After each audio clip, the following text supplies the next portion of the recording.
Esta é a capital da Mongólia, conhecida como Ulaanbaatar, cercada por colinas verdes ondulantes, belas paisagens rurais e com novos edifícios modernos.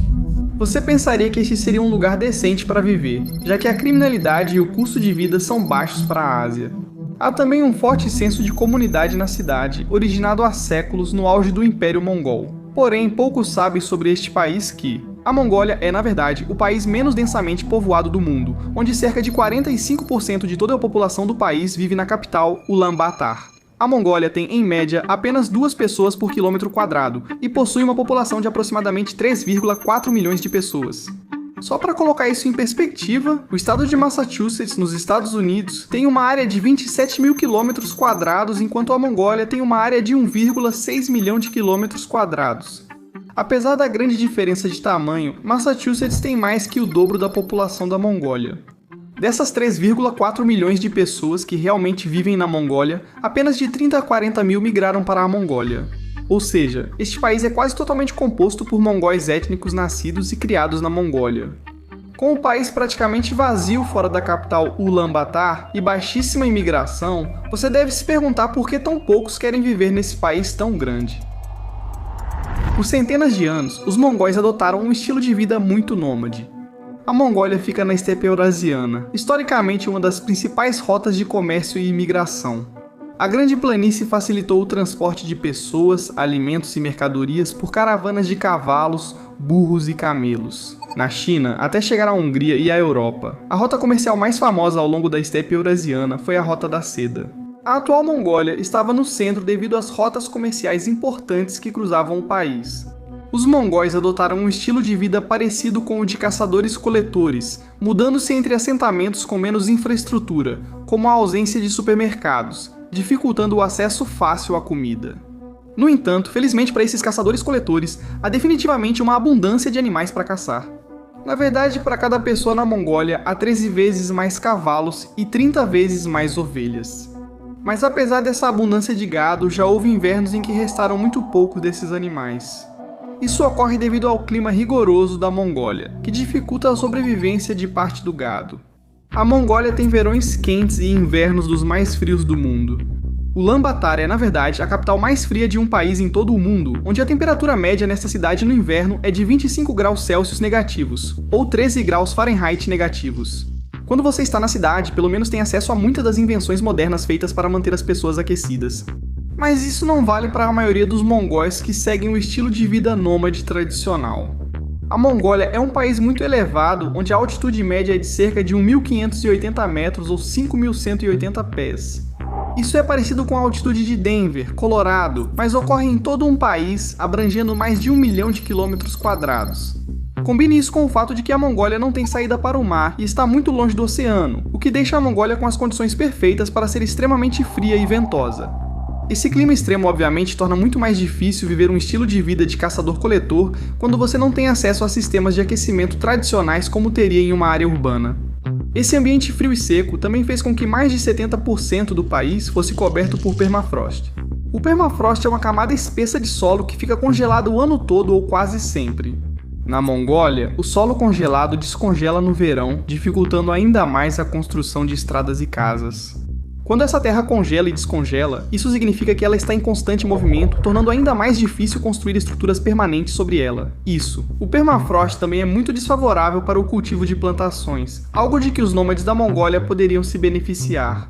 Essa terra congelada quase o ano todo obriga os nômades a viver do gado que percorre a região. Muitos desses nômades não caçam como caçadores americanos tradicionais, sendo os nômades da Mongólia bastante únicos. Usam águias douradas para caçar comida. Caçadores capturam águias douradas no primeiro ou segundo ano de vida e as treinam para obedecer comandos e caçar presas específicas.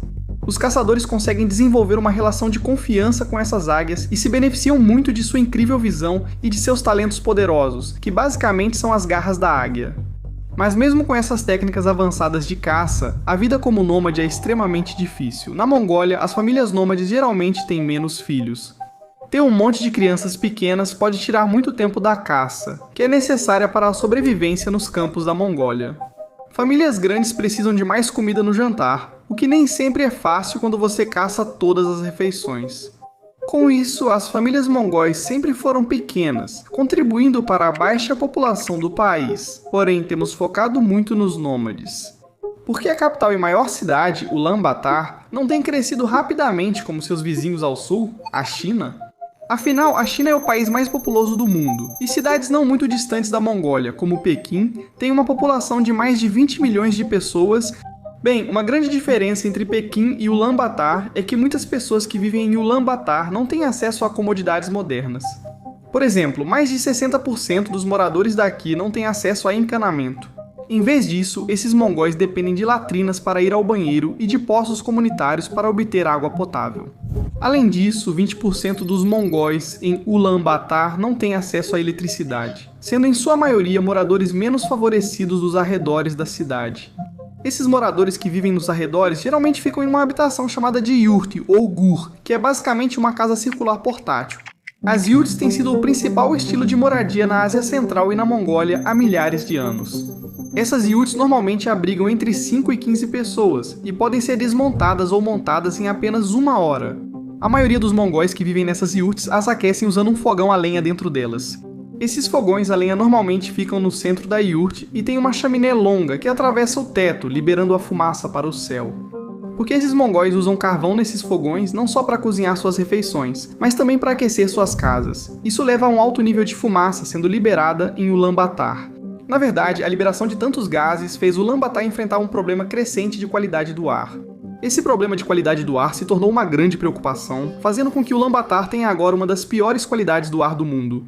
Quando as temperaturas ficam extremamente frias no inverno, isso obriga os moradores de Ulaanbaatar a acenderem seus fogões dentro de suas iurtas e queimarem muita madeira e carvão durante o inverno. Esse ar extremamente frio desce para o vale de Ulaanbaatar e acaba tornando extremamente difícil que a poluição escape. Esses gases tóxicos ficam presos no vale e acabam criando um grande problema de névoa tóxica na cidade.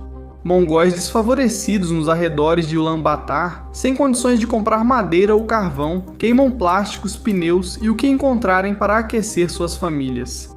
Bebês e crianças pequenas são especialmente vulneráveis a esses gases tóxicos, já que seus pulmões pequenos precisam respirar mais rápido do que os adultos, e seus sistemas imunológicos ainda não estão totalmente desenvolvidos. A pneumonia tornou-se a segunda maior causa de morte de crianças menores de 5 anos na Mongólia. Além disso, crianças que vivem na cidade de Ulaanbaatar também apresentam uma função pulmonar 40% menor do que aquelas que vivem no interior. Mesmo com boas condições financeiras e morando na área moderna e central de Ulaanbaatar, ainda se está cercado pela poluição do ar, algo impossível de evitar na cidade. O aumento do tráfego de carros também contribui para essa poluição. De 2005 a 2018, o número de carros na cidade aumentou de apenas 75 mil para, em 2018, mais de 530 mil. Muitos desses carros são antigos e não têm sistemas de emissão limpos. O governo da Mongólia tem tomado medidas para limitar a poluição do ar na cidade. Por exemplo, transferir muitos mongóis das iurtas para apartamentos com aquecimento adequado. Poucos mongóis conseguiram se mudar, pois os bancos da Mongólia não os consideravam dignos de crédito. Também foram feitos esforços como fornecer aquecedores elétricos e filtros de ar aos mongóis, mas deve demorar muitos anos até controlar essa poluição. A Mongólia é um país muito rico em recursos, onde há abundância de carvão, cobre, ouro e minério de ferro quando esses metais são extraídos do solo. Isso também contribui para a poluição do ar que cobre Ulaanbaatar. Com essas condições piorando, poucas pessoas querem se mudar para o país. A imigração na Mongólia supera a imigração, ou seja, mais pessoas saem do que entram. O número de novos imigrantes é normalmente de poucos milhares por ano, principalmente da China ou Coreia do Sul. Por outro lado, os mongóis que saem do país costumam ser jovens, educados e qualificados, buscando melhores salários e qualidade de vida. Uma porcentagem alta de mongóis acaba estudando no exterior, já que países como China, Coreia do Sul e Japão geralmente têm sistemas educacionais melhores. Na verdade, essa grande porção de terra no norte da China é conhecida como Mongólia Interior. Após a Segunda Guerra Mundial, a República Popular da China adquiriu e incorporou a Mongólia Interior ao país, mas também reconhecendo sua distinta população mongol. Hoje, na verdade, há mais mongóis étnicos vivendo na Mongólia Interior do que mongóis vivendo no próprio país da Mongólia. Isso ocorre principalmente pelas melhores condições de vida e clima mais quente na Mongólia Interior. Outro país pouco procurado para mudança fica do outro lado do Pacífico, Venezuela. Poucos estão se mudando para cá porque o país está sob forte escrutínio após a eleição recente, supostamente vencida pelo socialista Nicolás Maduro. Descubra neste vídeo porque o resultado dessa eleição provavelmente foi fraudulento.